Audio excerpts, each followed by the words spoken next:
Bien. Ahora vamos a entrar en las grandes ligas. Vamos a agarrar temas importantes, temas que han cambiado el mundo, como TikTok.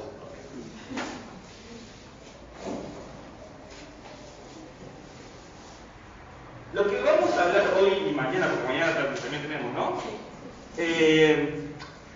Va a ser como el inicio de la filosofía. A ver, la filosofía como actitud de pensamiento surge más o menos en el 500, 600 a.C., ¿no? Como si tuviésemos que poner una fecha, sería esa. Un lugar de Grecia antigua, ¿no? Como para ubicarnos geográficamente.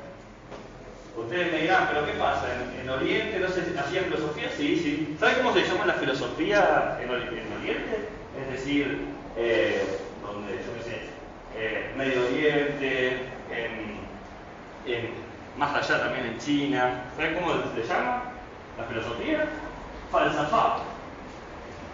Lo interesante es que la falsafá surge como 1000 años antes que en Occidente. Pero bueno, nosotros tenemos la filosofía occidental, así que le damos en el 500, 600 a.C. Para los que tenían dudas sobre cómo se llama filosofía al-Azhar. ¿Cómo se llama? Falsafá. Encima suena más lindo. Filosofía es como, no sé, como si tuviese que hacerle el aguante a tu amiga y tenés que salir con el chico feo. Así, bueno, tengo que salir con filosofía. Pero salir con falsafá sabemos con falsafá.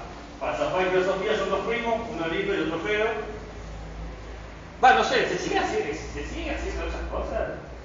Sí, dice. ¿Cuánto lagarto? Todo poquitinas, mi amiga. Está bien. Entonces, de filosofía. Y claro, como vamos a hablar de los primeros pensamientos filosóficos, vamos a encontrar que tienen como una perspectiva un poco, a veces acotada, bien, porque se ocupan mucho de un tema, y otras veces muy compleja, porque hacen un camino muy largo para llegar a un punto. ¿Están entendiendo? O sea, a veces ven solamente un punto, pero no solamente eso, para llegar, digamos que empezamos acá, inicio, final, pero en vez de hacer este camino, hacen... No. Y ahí se queda. Ustedes dirán, qué ganas de perder el tiempo. Bueno, a veces es necesario hacer ese camino largo, porque acá, que sería lo obvio, cuando hacemos lo obvio nos perdemos muchas cosas que damos por hecho. ¿Bien? En este ejemplo nos perdemos todo este mundo. Creemos por un momento que el mundo es solamente esto, pero este recorrido nos ha hecho ver que en realidad no todo el mundo es esto, sino que es una fracción de algo mucho más amplio. Yo lo entiendo porque encima lo estuve viendo esta semana. Les tiraba, vamos a ver lo mismo, ¿no? Porque todos los cursos tienen que ir a la par, más o menos. Les tiraba los argumentos de estos pensadores, que ya les voy a decir quiénes son. Y como a la primera media hora, vamos chicos, vamos. Cuando empezamos a la segunda hora, o sea, los segundos 45 minutos estaban como, veían los humitos que salían por la oreja, estaban como, profe, ya está muy bien, todo muy lindo, hablemos de Marvel, de superhéroes, porque nos agota. Y es así porque hay que tener mucha energía anímica y mucha atención para hacer un recorrido tan largo. Y encima, muchas veces llegamos a conclusiones que decimos, interesante pensamiento, interesante reflexión, pero ¿qué hago con esto? Es como si yo vengo vos y te digo, mira, por ser vos te acabo de regalar ese cohete para viajar a Marte. Y vos decís, gracias, porque sé que vale mucho, pero no tengo ni la más pálida idea de cómo usarlo. ¿Qué hago yo con esto? Lo pateo. Contrato gente. ¿Sabes cuánto cuesta mantener esos cohetes? ¿Tenés todos los millones necesarios? No es fácil. Entonces, a veces puede quedar esa sensación. Y ahora, siento que o perdí 2 horas de mi vida, o hay algo que no estoy viendo. Es normal. Es normal, porque cuando salí con filosofía, salí con falsafá. Esa sensación, perdí 2 horas de mi vida.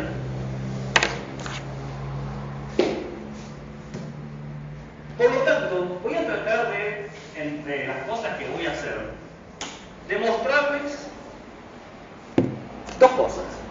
Primero, el aporte que les da eso que parece inútil, es difícil de por sí. Y segundo, ¿en qué lo pueden usar? Tener una actitud mucho más práctica de la filosofía. Eso sí que es realmente un desafío porque mayormente la filosofía es teórica. Entonces, que sea algo práctico es como medio contradictorio. Pero veremos si lo podemos lograr. Basta de preámbulos. En la Edad Antigua, en el 500-600 a.C.,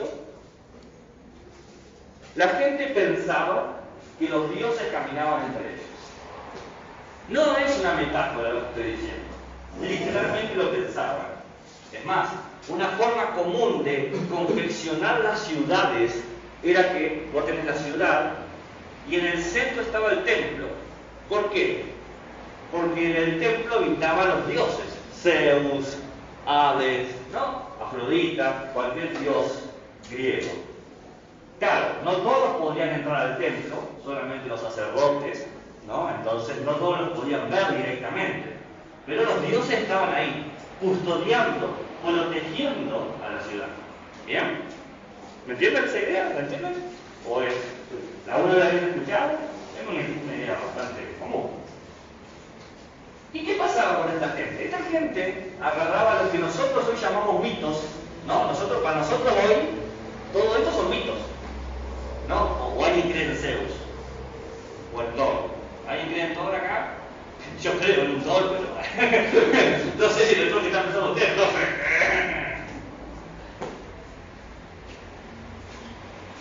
¿Quién hace eso? Nadie hace eso. O sí hace eso. Estoy tan descolocado con la humanidad a veces. Veo a mis amigos del secundario y digo, ¿se dan cuenta que somos unos imbéciles y que no sabemos nada de la sociedad? Bueno, entonces, ¿qué pasaba con esto que lo llamamos mitos?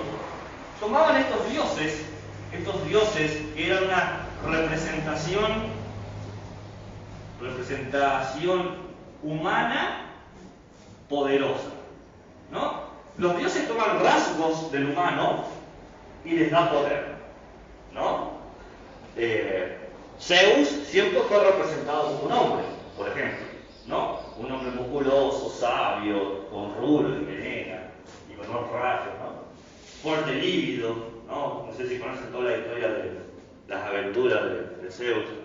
Una vez se convirtió en un pato para enamorar a una mujer, otra vez en un toro. Lo que sí. Entonces es una representación poderosa que define o influye el mundo natural o el mundo humano. Claro, porque ¿qué hacen los dioses? Los dioses codifican el destino de la vida. Los humanos, por ejemplo, Odiseo no puede volver a su casa porque los dioses están enojados con él, o muchos dioses. Entonces cuando va con el barquito por un lado, le cambian la tierra, le ponen otros vientos, ¿no? ¿No conocen la idea de Odiseo? La Odisea, ¿no? ¿Qué tanto leen a Homero? Entonces, influye en el destino humano. Por ejemplo, Odiseo creo que tarda 10 o 20 años en llegar a su casa, no porque él no sepa cómo volver, sino que cada vez que está viajando, los dioses le impiden el regreso. Y también influye en la naturaleza. ¿Quién define la marea, sino el dios del mar? Poseidón. ¿Y el de los romanos cuál es? Porque es el mismo pero con otro nombre. ¿Quién dijo Neptuno? ¿Usted? Neptuno. O Neptuno al revés, Poseidón. ¿Cuál es? Uno de los dos. Bueno. Después tenemos, ¿quién hace que llueve, que truene? Pues Zeus. ¿Quién hace que estemos muertos, sino Hades? El único que puede matarte es Hades realmente. Porque toma tu alma y la lleva al inframundo. Gracias a su arquero personalizado. El chabón ¿no? Los barqueros, ¿saben cuál es? El que le tienes que dar una... El barquero es un tipo que transporta tu alma por 3 ríos, que son los ríos del olvido, para que llegues al inframundo. ¿Y quién custodia la puerta del inframundo para que no entren los vivos? El sol de esta cabeza, Cancerbero. Que Hércules fue el que lo engañó. Digo, lo pasa como vivo. Vale. Entonces, fíjense, todo está explicado en términos míticos. ¿Por qué llueve? Porque Zeus hace que llueve. ¿Por qué hay primavera? Porque Afrodita hace que esté la primavera, ¿no? Bueno, siguiendo es una idea muy sencilla, ¿verdad? Seguramente se la conocen. Pero ¿qué pasa? Aparecen unos giles, aparecen un tipo de gente que no se siente satisfecha con esto. Dice, esto es demasiado poco, esto no sirve, esto no me lleva a ningún lado. Porque yo explico todo lo que sucede, no por una ley, no por una norma, no por un sentido, sino por un capricho. Porque si Zeus no quiere que llueva, no llueve. Y no tiene sentido eso. Porque yo veo que hay ciertas regularidades. Veo que hay cierta constancia. ¿Me van siguiendo? Entonces esta gente en un momento dice, acá hay algo que no está funcionando. Entonces, ¿qué hacen? Dicen, muy bien, no vamos a negar que los dioses existen. No son tontos. Digan que los dioses existen y nos matan. En una sociedad tan profundamente religiosa, no hay como muchas opciones. Entonces dice, yo no voy a discutir la existencia o la no existencia de los dioses. No es mi problema. Mi problema, dice esta gente, mi problema es explicar a la naturaleza. Voy a tratar de explicar los fenómenos naturales en el sentido de causa y efecto donde no hayan dioses, sin dioses. Dicen, voy a encontrar una manera de explicar lo que sucede en la realidad sin tener que atarme a ningún dios. Yo sé que esto me parece como algo obvio, pero es una idea bastante revolucionaria. Vos imaginate que por 3000 años toda la gente explica todo lo que sucede con la fuerza de un dios, y vienen 2 monos locos y dicen, ¿sabe que no? No, está todo bien, pero no. Van a tratar de... ¿por qué explicación de causa y efecto? Porque tratan de encontrar un sentido, una regularidad, una constancia, ¿no? Poder encontrar un sentido a lo que sucede. Encontrar un sentido a lo que sucede. Lo repito una vez más. Encontrar un sentido a lo que sucede. Porque uno lo dice muy superficialmente y pasa por alto. Pero todos queremos tener sentido o saber cuál es el sentido de lo que sucede. ¿Por qué hacemos esto? ¿Por qué estoy aquí? ¿Por qué me pasan estas cosas? No, es parte de la actitud humana. ¿Y cómo llamamos a estos muchachos? Y estos muchachos son filósofos. Son filósofos naturalistas. ¿Por qué filósofos naturalistas? Porque estudian muy bien. ¿Tiene ahí? Claro, porque si estudiaran a los dioses serían los filósofos divinistas o los diosesistas. Pero no, son los filósofos naturalistas porque estudian la naturaleza. Estos tipos básicamente son los que inician la actitud filosófica. Fíjense, ¿cómo nace la actitud filosófica históricamente? Unos tipos que no están de acuerdo con el status quo que explica las cosas de una manera, desde una estructura, desde una actitud caprichosa, arbitraria. La cultura donde ellos viven dicen, estas cosas suceden porque hay un grupo de gente poderosa que decide que hay que hacer esto. El profesor se volvió tronco. No es eso. No soy tronco. Va, yo digo tronco, ¿alguien sabe lo que significa decir tronco? ¿No? Este chiste que dice muy gracioso en los círculos comunistas. Pero a ver, ¿qué?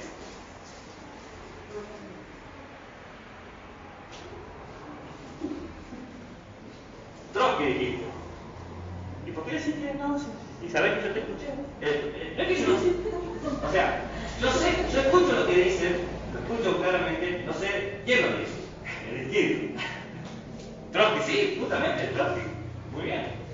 ¿Por qué sí que no? Sí, sabía. Y que después más en público. ¿Qué meter a Trotsky en esto? No deberían hacer bullying a la gente que sabe. Pero bueno, es un mundo injusto. Es el mismo mundo injusto donde vienen estos tipos. Donde el capricho y el poder gobernaban. Y esta gente decía, no, esto no es caprichoso. Lo que sucede, dicen estos tipos, no es por azar. No es caótico. No es un desorden. Hay algo que ya está ordenado. Hay algo que está construido y esa es la naturaleza. El tema es, ¿cómo conoces esa naturaleza? No voy a aceptar, dice esta persona, ni por un segundo que la naturaleza esté a merced de un puñado de gente. Sobrenatural, muy bien, no vamos a discutir eso. Poderosa, tampoco vamos a discutir eso. Pero no van a poder definir la naturaleza. Entonces esta gente lo que hace es definir un problema. Objeto de estudio, la física. ¿Saben lo que significa física? Física significa en griego antiguo naturaleza. Física es naturaleza en griego antiguo y así todo lo demás. Es muy fácil aprender en griego antiguo. Física y naturaleza y todo lo demás de la misma manera. ¿No? No. ¿No entendiste? Física y naturaleza. ¿Ah? ¿No entendiste por qué? Porque física y naturaleza y a otra palabra y vas a ver que sigue el mismo patrón. Es un chiste tonto. Sí, ya sé que es tonto, profesor, pero tanto de entender su tontería. No, sí, claro, eso. Qué bueno sentirse querido y apoyado por su estudiante. Tierra, ¿verdad? Ah.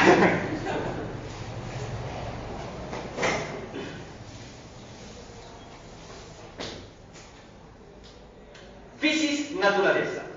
Física, suena física, ¿no? Justamente la palabra física proviene de esta palabra, física. Física, naturaleza, física, fuente. Física, fuente. La palabra física significa naturaleza, significa física, en realidad significa fuente.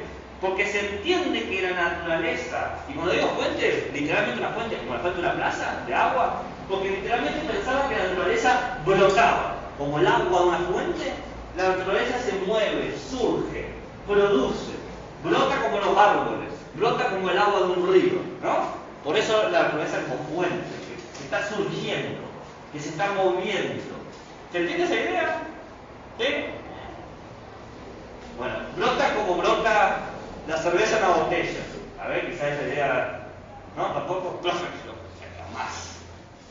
Jamás. Me insulta, profesor, me está insultando. Lo voy a escribir en mi diario. Voy a hacer un video de TikTok mostrando lo insultado que me siento. Me siento insultado. Bien. Ese es todo el baile que les puedo hacer. Me siento insultado. Objeto de estudio, física. ¿Bien? ¿Y qué buscamos en la física? De este objeto de estudio, pues algo muy fácil. El principio, la causa. La física es el efecto. La naturaleza es el producto de algo. ¿Qué lo causa? ¿Cuál es la causa de la física? ¿Cuál es esa X? ¿Bien? Esa interrogante. Bueno, no sabemos, dicen estos tipos. Cada uno va a dar su respuesta. ¿Bien? Pero la idea general dice, no sabemos, pero lo vamos a llamar de una manera. Lo vamos a llamar Arge. A-R-J-E. Acento la E. No es Acerejé, Jadejé, Tuijé, no es. ¿Conocen a Ketchup? Es bellísimo. Es Arge. ¿Y qué significa Arge? Principio. Ya lo habían imaginado, porque si es física y naturaleza, Arge tiene que ser principio. Porque es muy fácil de creer. Ya lo están sacando ustedes solos, entonces dijeron, esto debe ser o principio o la ketchup, una de las dos. No puede haber otra opción. ¿Qué Nuevamente, arqué es principio. ¿Por qué principio? Porque es el principio de la naturaleza. ¿Qué es lo que yo les dije? Que hay que estudiar cuál es el principio de la naturaleza. Entonces vamos a estudiar la arqué de la física. La arqué de la física. Apuesto que jamás en su vida pensaron decir esa frase. Voy a estudiar la arqué de la física. ¿Qué me dijiste? Tu madre, por la duda. Nunca le ha pasado, pero no saben qué es, pero por la duda la sostienen. Bien. Esta actitud de abandonar la explicación mitológica, de abandonar esto, ¿no? Abandonar el mito, se llama, tiene un nombre en la historia filosófica, un nombre pomposo, ridículo y soberbio, sumamente noble y disparada, que cuando yo lo escuché la primera vez, cuando tenía, no la edad de ustedes, yo lo escuché a los 17 años, no sé si 17 años, cuando entré a la facultad, ¿no? El primer año, me tiraron esa palabra y digo, chabón, con lo que me voy a encontrar, qué cuernos es esto. Porque se llamaba el tránsito del mito al logos. Es re pomposo.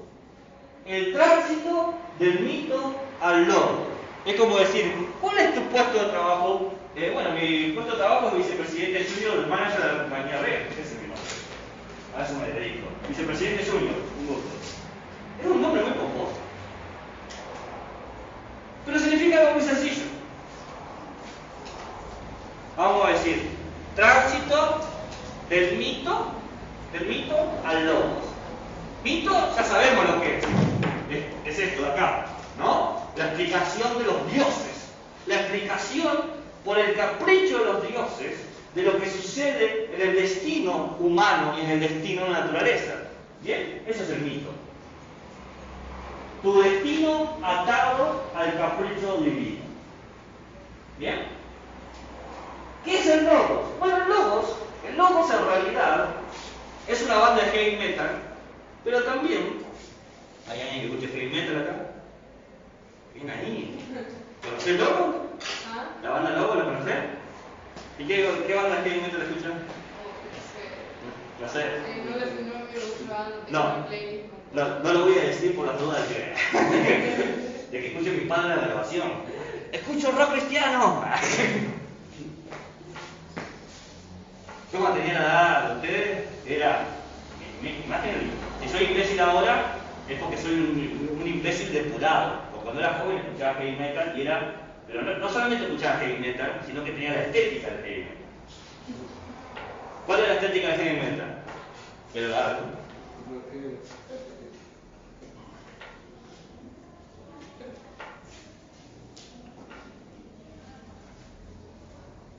Esto no es heavy metal, conozco. Pero tenía borcegos, todo negro, chaqueta de cuero, piercing en la lengua. ¿Okay?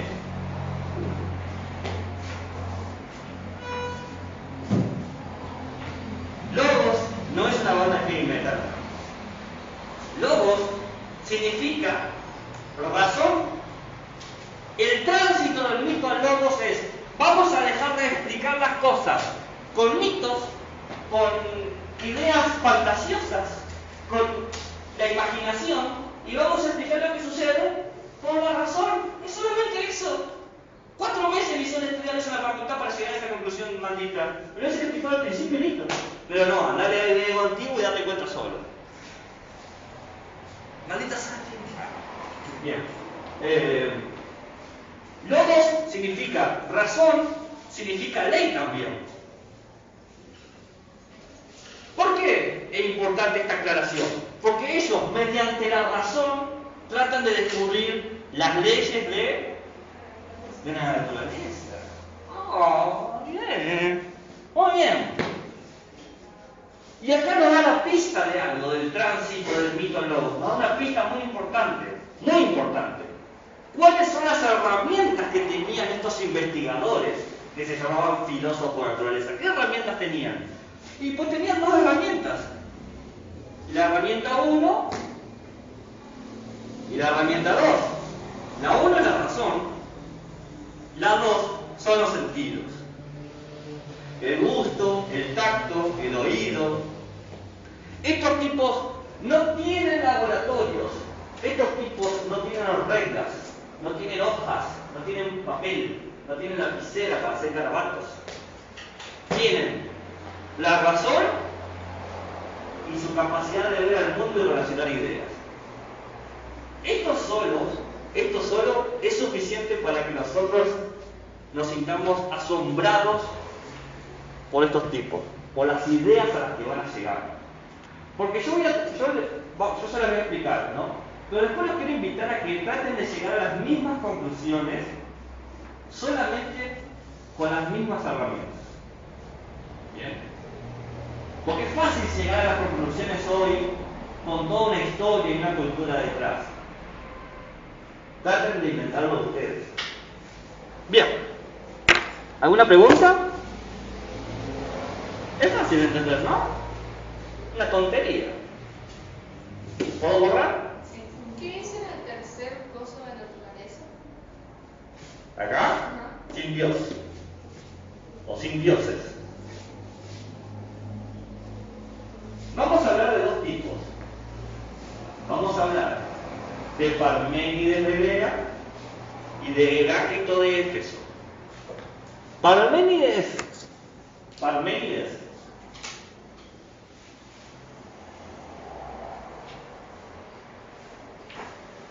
le decían el oscuro porque no se le entendía nada lo que decía. Cada vez que hablaba la gente no entendía. Así que no se sientan mal si no lo entienden ustedes. Ni sus propios contemporáneos lo entendían. Bien, por ejemplo. Y Heráclito de Éfeso le decían el llorón porque lloraba todo el tiempo. Te hablaba llorando. Un drama simple en este caso. Todo era un drama para Heráclito. La hoja que caía del árbol otoñal, el agua que corría, el pan que compraban en el mercado, todo era para llorar. Y no estoy exagerando, la crónica dice que el tipo vivía llorando. Quizás tenía una depresión galopante, pero bueno, nunca lo vamos a saber. La cosa es que el tipo lloraba todo el tiempo. Y le decían el llorón, el Heráclito de Éfeso, el filósofo que llora. Es más, hay una pintura muy famosa del Renacimiento donde pintan a todos los filósofos antiguos y aparece Heráclito.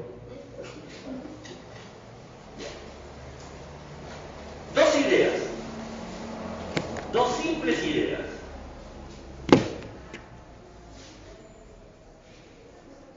Lo que existe, existe. Es simple. Lo que no existe, existe. ¿Quién tiene razón? ¿Heráclito? ¿Por qué? ¿Bien? ¿Vos lo dijiste? Que no sé. Pero yo estoy durmiendo, no sé si se da cuenta. Estoy un pollito acá, no tomé nota toda la clase. Estoy haciendo mi mejor trabajo de presencia y no cabecear. Entiendo, es muy temprano para la filosofía. Pido disculpas desde ya. No puse lo que había yo, pero pido disculpas por hacerlo así. Y porque lo que no existe,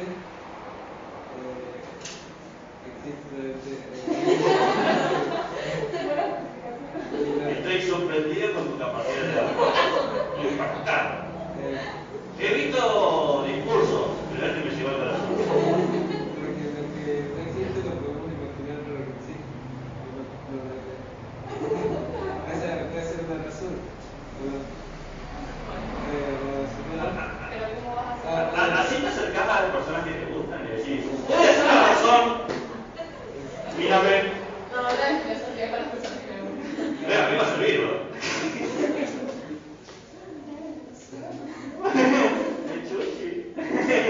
Por lo menos una vez se dio. No me enamoro de eso. ¿Qué? No me enamoro de eso. No me enamoro. Está bien, te entiendo. Pero no sé entonces. Si se va a borrar el corazón roto, profesor, uno se pone y se burla de uno, no tiene sentido.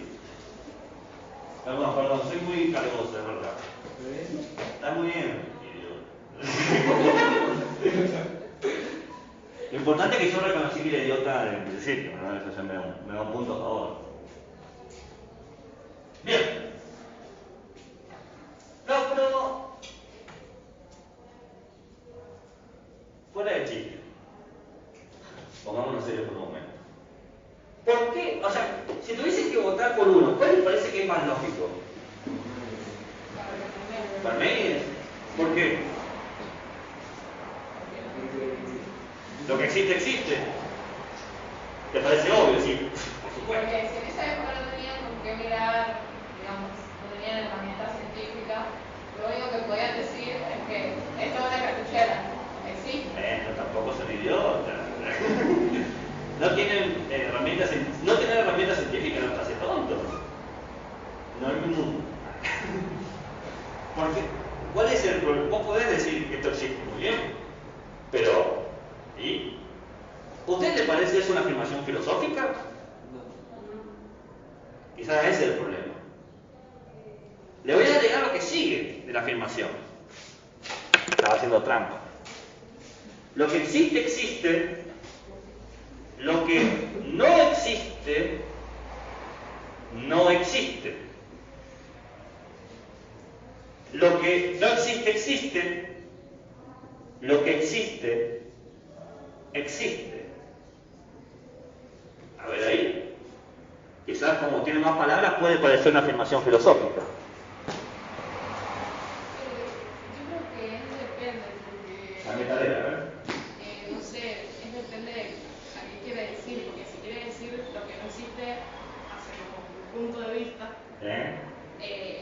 sigue existiendo aunque no lo veas, pero es depende de cómo sea, si sea en general todo lo que existe. Acá están hablando de la naturaleza. Bien.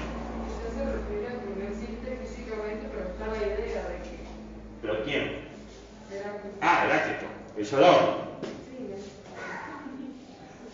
Bueno, decían así, no es culpa de él.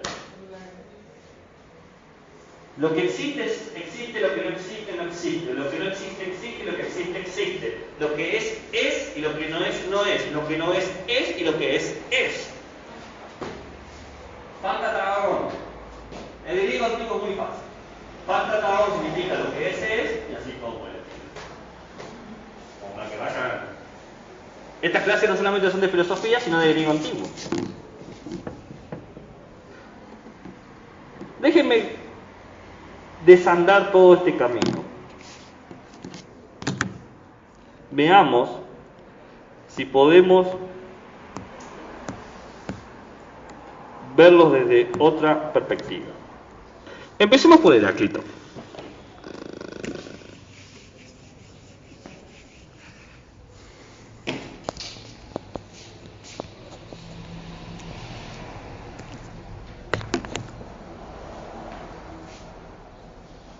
Lo que existe es la naturaleza. ¿Bien? Lo que no existe no es la naturaleza. Y no puede existir. Solamente existe lo natural. Lo que no es natural no existe. Eso de Parmenides. Parménides de Heredas. Ah, pero sí dijo empezó por Heráclito. ¿Sí que eso? Sí. Perdón, mil disculpas. ¿Quieren que empiece por Heráclito? Ah, ya empezó por Heráclito. Quizás pensaba hacerlo por Heráclito y lo di vuelta. Lo que existe es natural. Lo que existe, existe. ¿Y cómo existe? ¿Cómo es la existencia? Bueno, la existencia es numéricamente uno. ¿Qué significa que algo sea numéricamente uno? ¿Qué significa que algo sea numéricamente uno? ¿Qué es ser numéricamente uno?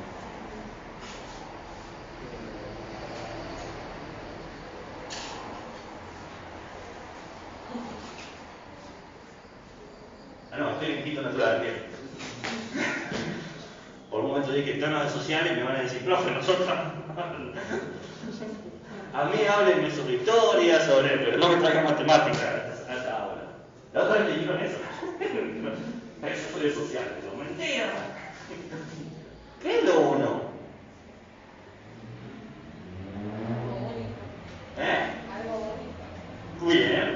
Es algo único, bien. Lo primero. Lo primero, bien. ¿Qué es? A ver, si yo les pido que me describan el 1, ¿cómo hacen? Es un número, bien. El 1, describime el 1. ¿Conocen el número 1? Número natural. Un número, bien, natural. ¿Qué más? Tienes forma de un palito y después ¿Cuáles son las propiedades del número 1? No sé, nunca hemos analizado. ¿No? ¿Nunca y tampoco analizaron por qué el más suma y el menos resta? ¿Por qué el más es más? Oh, eso es para Porque no lo tomamos en matemáticas. El 1 es un entero, ¿qué? Escuché algo por acá. Asumí que eras vos porque. No, que estaba pensando que el uno también era primo. ¿El 1 es también qué? Primo. Bien, es verdad, es primo. ¿A quién no le gustan los números primos? Deben ser los mejores números que existen, ¿no? Si vos tuviese un número favorito, tiene que ser primo. Las mejores propiedades de los números están en los números primos, a mi parecer. ¿Nadie tiene un número favorito? Sí, Croqui esta noche. Profe, ¿de qué está hablando? El videojuego. Bien. El 1 es el número entero. Es algo que no le falta nada ni le sobra nada. Es lo 1, está completo, está determinado. Ser numéricamente 1 es ser un individuo. El 1 es el 1. 1 es igual a 1. Lo 1 es 1.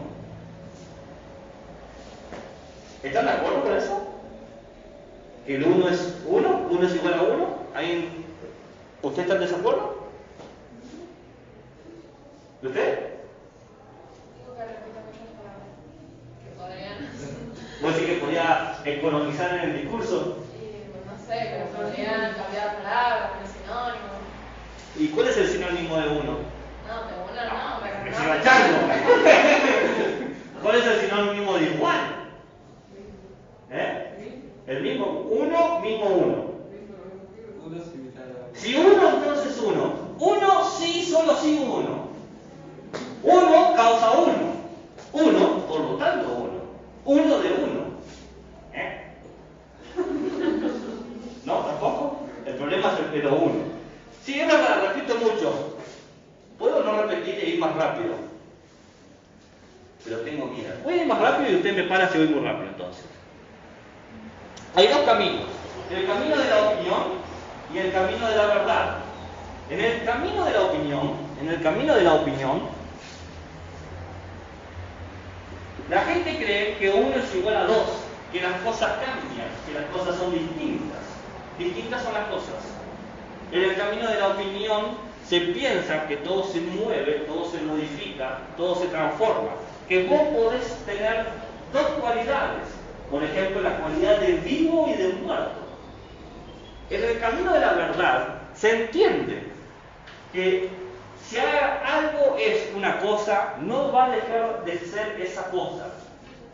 Si vos sos algo, no abandonás ese algo, no anulás ese algo. Por lo tanto, si estás vivo, vivís eternamente. Si estás muerto, morís eternamente. Porque lo que existe, existe, y lo que no existe, no existe. ¿Se entendió? Buenísimo. Entonces vamos a leer a Parménides. Hoy no.